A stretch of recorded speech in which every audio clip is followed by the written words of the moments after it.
Disclaimer: this story contains mature themes intended for adult viewers. Viewer discretion is advised. I was lying on my side, half lost in thought, when the sound of the door opening made my chest tighten. I didn't move, but my heartbeat instantly quickened. The air shifted. He stepped in quietly, his footsteps deliberate, almost too slow, as if he wanted me to notice. Without saying a word, he crossed the room and sat on the edge of the bed. The mattress dipped under his weight, and suddenly I was more aware of myself than ever, how close his shoulder was, the way the warmth of his presence lingered beside me. My breath caught as I felt his gaze resting on me, unblinking, steady.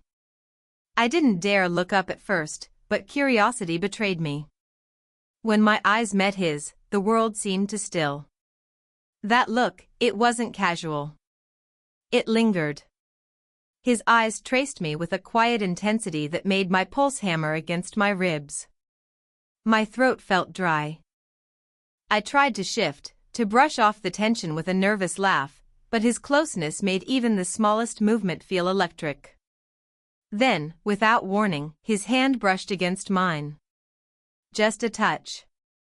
Subtle, accidental, or maybe not. My fingers tingled as though a spark had leapt between us. He didn't pull back, and I couldn't find the strength to either. The silence thickened, loaded with something unsaid. I searched for words to break the moment, but none came. Instead, he leaned just slightly closer, enough for me to notice the faint scent of his cologne. My heart skipped. The room felt warmer, smaller. It was as if every breath, every heartbeat, belonged to that charged space between us. I told myself to breathe, to stay calm, but the teasing tilt of his smile only deepened the chaos stirring inside me. His eyes seemed to ask questions without words, daring me to answer without speaking. And then, just as I thought he might say something, or do something, the moment hung there, fragile, unfinished. The kind of moment that makes you wonder what could happen next. To be continued. Alive and safe. Here's your continuation. The silence between us lingered long after that fleeting touch, but it wasn't empty. It was filled with all the things we never said out loud. I knew better than to let my mind wander into dangerous places, but the truth was, this wasn't the first time I had caught him watching me like that. There had always been something unspoken in the way his eyes followed me across a room, subtle enough to ignore, yet impossible to fully dismiss. Maybe it had started as curiosity, maybe just harmless noticing, but somewhere along the line, it became heavier. Denser. Something neither of us dared admit. The cracks in our lives made it easier to pretend we weren't aware of it. My mother and he, their marriage was far from perfect. I'd seen the way her voice grew sharp around him, how his laughter faded in her presence. The warmth that should have lived between them had long gone cold. And in that emptiness, in those quiet gaps of loneliness, new emotions had found room to grow. I told myself it was wrong to feel anything, even fleeting, when his gaze lingered on me. But my heart didn't listen. It betrayed me in those small, stolen moments, like now, with the faint brush of his hand still echoing on my skin, making my pulse race. "You're quiet tonight," he finally said, his voice low, almost careful. It wasn't a question, more like an observation. I swallowed, forcing a thin smile. Just tired. But my voice cracked at the edges, betraying me. He tilted his head slightly, searching my face. That searching look made me nervous, yet I couldn't look away. It was like he saw something I was trying so hard to hide. The room suddenly felt too still. My chest rose and fell faster than it should have, and I wondered if he noticed. I wondered if he was fighting the same pull I felt, the dangerous urge to lean closer, to let silence turn into something else. I tried to remind myself of boundaries, of everything that made this complicated. And yet, beneath that reminder, my mind whispered questions I wasn't ready to answer. What if the things we never said weren't accidents? What if those cracks in his marriage weren't just shadows, but doors opening? My breath caught again when his hand shifted slightly, as if he almost wanted to reach for mine, but he stopped. The restraint itself was more powerful than any touch. It left the air thick with possibility, like a story half-written. I turned my gaze away, pretending to study the patterns on the blanket, though every sense of me was tuned to him. The warmth of his body near mine. The quiet weight of his silence. The question hanging between us like a secret neither of us dared to speak. And in that moment, I realized, whether I admitted it or not, this story wasn't just beginning. It had already started long ago. To be continued. While keeping everything YouTube safe. Here's the next continuation. The air in the room grew heavier the longer he sat there. Neither of us moved, but it felt like we were inching closer with every unspoken thought. His gaze lingered on me so openly now that I felt my cheeks warm under the weight of it. And then he said it. Quietly, almost to himself. "You look different tonight." The words were simple, but the way he said them, low, measured, as though he wasn't supposed to say them at all, sent a rush of heat through me. I turned my head sharply, pretending to brush my hair back just to give myself a moment to breathe. Different. What did he mean by that? Did he notice the way I avoided him during family dinners? The way my laughter was easier when he wasn't in the room with her? Did he sense how hard I tried not to meet his eyes when she was around? A knot tightened in my stomach. The thought of her, my mother, hovered like a shadow over the moment, making everything sharper, riskier. I hated that it mattered, and yet it was exactly what made this closeness burn even more. "You shouldn't say things like that," I whispered, though the words betrayed me. My voice trembled, not from anger, but from something far more dangerous. He smirked faintly, leaning just slightly closer, his voice steady. "Why not? It's true." That small defiance, that refusal to back down, made my pulse throb in my ears. The room seemed to shrink again, his nearness pressing on every part of me.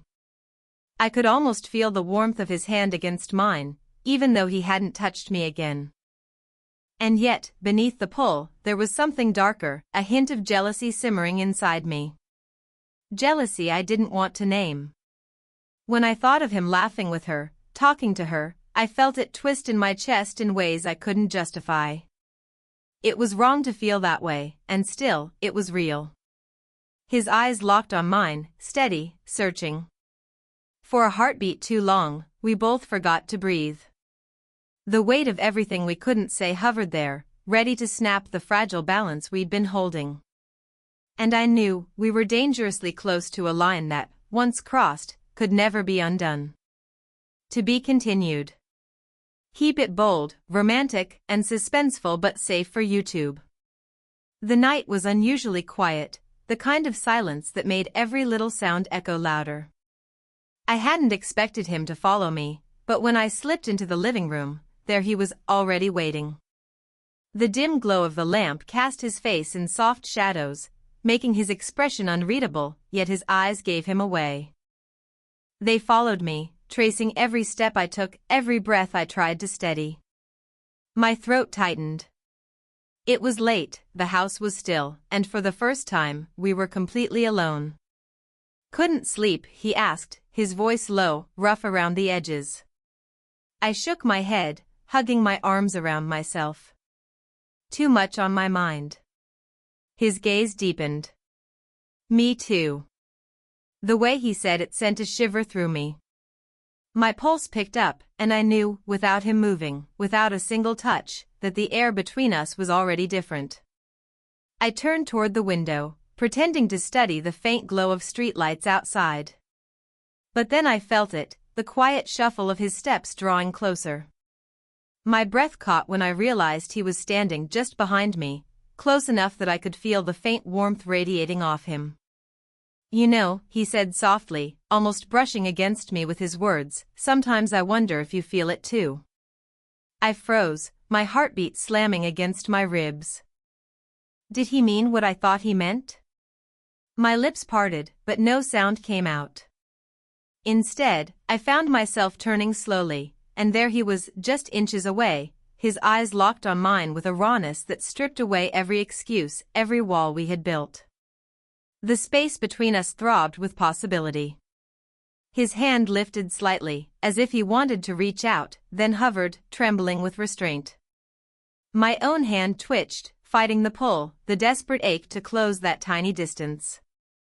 It was too much, the nearness, the silence, the weight of all the things we weren't supposed to want. The world outside didn't exist anymore, there was only this moment, only us, standing on the edge of something we both knew we shouldn't cross. And then, just as his hand inched closer, just as my breath caught in anticipation, a sound broke through the silence. The faint creak of the hallway floorboards. We both froze. To be continued. The sound in the hallway froze us both. My breath hitched, his hand still hovering just inches from mine. For a moment, we stood locked in silence, waiting for another sound, another sign, but the house fell quiet again. I swallowed hard, forcing myself to step back. We shouldn't, my voice cracked, weak against the weight of the moment. He closed his eyes briefly, exhaling like he'd been holding back more than just words. I know. His tone wasn't defensive. It was heavy, almost pained. But lying about it doesn't make it go away. The honesty cut through me sharper than any touch. My chest tightened as I searched his face. He wasn't hiding anymore. His expression was raw, bare, a storm he had kept inside for too long. I see the way you look at me, he continued, his voice low but unwavering. And I know you see it in me too. We can't keep pretending. My pulse raced, 1,000 arguments rushing to my lips but none strong enough to hold. He was right. I had felt it. I had denied it, buried it, but every stolen glance, every brush of his hand, every charged silence screamed the truth louder than my conscience could hush. I wanted to speak, to say something that would make sense of this chaos, but the sound of another creak in the hallway cut through my thoughts. This time, it wasn't faint. It was closer. And then, my heart nearly stopped, she appeared. My mother stood in the doorway, her expression unreadable, her eyes darting between us. The weight of her stare burned hotter than fire, and for a heartbeat, the room collapsed into pure silence. I stepped back quickly, my throat dry, scrambling for words. But it was too late. She had seen enough. Her lips curved into something between a bitter smile and a grimace. I knew it, she said, her voice cold, cutting through the room like glass. The late nights, the looks. I wasn't imagining it. My chest tightened as shame and panic tangled inside me. I couldn't breathe, couldn't explain, because there was no simple explanation. He stood rigid, jaw clenched, but he didn't deny it. He didn't even try. His silence spoke louder than any confession. Tears pricked at my eyes as my mother's gaze settled on me, hurt, betrayal, fury all colliding in her expression. For the first time, the reality of what we had been dancing around crashed down in full force. Everything we hadn't said, everything we hadn't done, had already changed everything. The forbidden closeness wasn't a secret anymore. And as my mother turned, her footsteps heavy and final, I realized, this was just the beginning of a storm none of us were ready to face. To be continued. The room erupted into a storm of silence and unspoken truths. My mother's footsteps echoed down the hallway, each one a reminder that nothing would ever be the same again.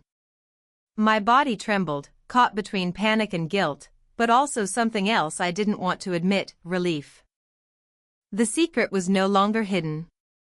He ran a hand through his hair, his jaw tight, his chest heaving as if he had been holding his breath for months.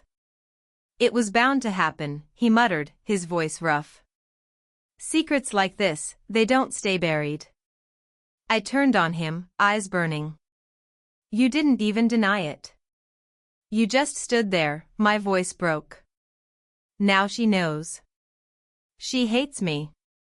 He stepped closer, but I held up a trembling hand to stop him. The nearness still rattled me, but now there was fire underneath. You should have said something, anything, made it less obvious. His gaze softened, the storm in his eyes shifting to something raw, almost desperate. And lie? Pretend I don't feel what I feel every time I look at you? The words hit me harder than I expected. My breath faltered. He wasn't apologizing, he was confessing. Boldly, recklessly, like a man who had nothing left to lose. The slam of a door down the hall jolted me back. My mother was still in the house, still close enough to hear. The reality crashed down like a wave, the confrontation wasn't over. Moments later, she returned. Her eyes were red, but her voice was sharp, cold as steel. Pack your things, she told him, glaring as if he were a stranger. You're done here. With me. With this family. The words twisted my stomach. She wasn't just angry, she was finished. He didn't flinch. He didn't beg. He only looked at me, his silence louder than anything he could have said. That look was a question, a plea. What now? Tears spilled down my cheeks before I could stop them. Mom, please, I choked, my voice breaking. It's not what you think. Nothing happened, her laugh was bitter, cutting me off. Nothing? I saw enough. Do you think I'm blind? Her eyes darted between us, and for the first time, I saw something worse than anger. I saw pain. The room spun with chaos, her fury, his defiance, my guilt. Yet beneath it all, a dangerous clarity rose inside me. The feelings I had buried were no longer just secrets. They were choices. And choices had consequences. As she stormed past us, muttering about betrayal, I realized we were standing at a crossroads. He would leave. She would never forgive. And me? I was caught in the middle, torn between loyalty and the forbidden pull of something I couldn't deny. The conflict had reached its breaking point, but the story of what came after was only just beginning. To be continued. The house felt like it was collapsing under the weight of everything said and unsaid. My mother's voice still echoed in the walls, sharp and broken, but the silence that followed was heavier. She had shut herself in her room, leaving the two of us stranded in the aftermath. I sat down on the edge of the couch, my hands trembling, my heart still racing. He stood across the room, pacing, his face etched with regret, anger, and something deeper that he couldn't hide anymore. Finally, he stopped, his eyes locking on mine. I never meant for it to get this far, he said softly, his voice low, vulnerable. But every time I looked at you, every time I tried to stop myself, I couldn't. You've been the only light in this house for me. Tears welled in my eyes, but this time they weren't from guilt. They were from the raw truth I had been too afraid to speak. I rose slowly, each step toward him trembling but certain. I tried to hate you for it, I whispered. I told myself it was wrong, that I couldn't feel the same, but the truth is, I did. I do. His breath caught. For the first time, the hardness in his features melted, replaced by something tender, something real. He reached for my hand, this time without hesitation, and when his fingers finally laced with mine, I felt the weight of months, maybe years, lift off my chest. It wasn't reckless anymore. It wasn't unspoken. It was real. The world outside was still dangerous, messy, and complicated. But in that moment, as he pulled me gently into his arms, I realized that love, however forbidden, however risky, was still love. And love had a way of demanding to be seen. We stood there in the quiet, no words needed, our foreheads resting against each other. His hand brushed away the last of my tears, and the tenderness in that touch undid me. For the first time, I let myself breathe, let myself feel everything without fighting it. I don't know what tomorrow will bring, he murmured, his lips close enough for me to feel his breath, but I know this, I'll never let you face it alone. A smile trembled onto my lips through the tears. Then neither will I. The storm had torn everything apart, but it had also cleared the air. What we were left with wasn't guilt anymore, it was choice. And for once, we chose each other. As the night closed around us, we stood together, hearts steady, no longer hiding. And for the first time, the story didn't feel forbidden. It felt like a beginning. The end.